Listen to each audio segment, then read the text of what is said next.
Saat ini tetesan air dari tiang tersebut tidak sederas pada masa lalu. Hal ini terjadi sejak lantai masjid dikerami dan pangkal tiang dicor semen.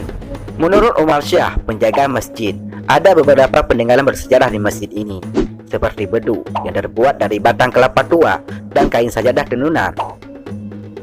Hingga kini, masjid tersebut menjadi lokasi beribadah. Selain itu, masjid dijadikan tempat wisata oleh para pengunjung yang datang dari Aceh maupun luar Aceh.